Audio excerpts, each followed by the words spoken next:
is the practical value. So, but anyway, let's. It's very. So the two things I started saying is that one thing is it's basically Kabbalah, the study of God, and the definition. That's the definition. Then, since we can never ultimately understand God, so why should we study about God at all? Boom. End of the discussion. He throws me out the door. There is no such a thing as, because since you ultimately can't understand the essence of the God being anyway, so what are you talking about? However, you don't say that when you come to somebody that you like. Since I can never get to understand the nth degree of the inside of the apex of their soul, therefore I like to make their acquaintance more. I like to get to know them better, to make them nice people. So the more you know about something, the more powerful it is. Same way with relationships. If you casually know someone, it's barely an acquaintance. If you have a roommate, this is either somebody, well, you suddenly have strong emotions, either pro or con, but you have a certain experience of this person. So if God is only God from the perspective of a very young age, because after a young age, people basically feel uncomfortable around the three-letter word God. If you say it too many times, they look at you funny. It's not polite in polite conversations. It's just not like a Moses freak, or he's one of those, or he's flipped out, there's another coke happening. But if it's something that you think about, God, and there should be a way to approach it more with layers. Where I look at it, the knowledge of God is like this is probably the best way to do it, the connect the dots game. Here you have a blank sheet of paper.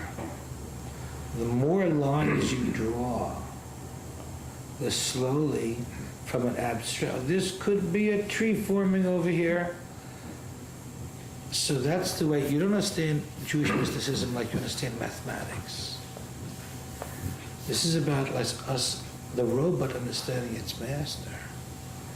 It's not so easy. How can you get to understand God? You have a ticket, a simple way. God created man in God's image. So if I observe or self-observe, I should be able to point out things that God has. That's the insight. And it's actually in a verse in the Bible itself. Umi besari echazeh Eloka. And from the soul that's in my flesh, I can visualize God. It's a verse in the Bible, beautiful verse. I can observe 10 soul powers in me, 3 intellect and 7 emotions. That means that God has 10 sphirot, 10 emanations.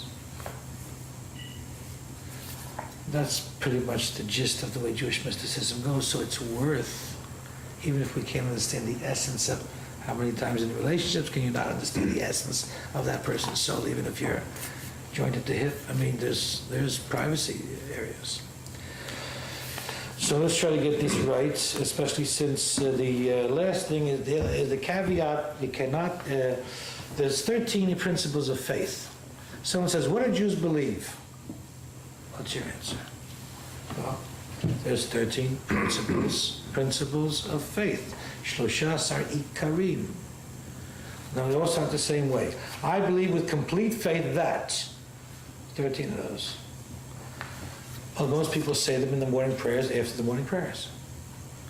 Ani ma'amin be'emunah shlema ba'ba'bam. Number 2, I forget, one of those is, because Chabadniks don't say it, we just believe it.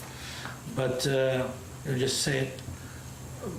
One of those is that God has no connection in any way, shape, or form to anything material or tangible, like physicality in any way, shape, or form kind of thing.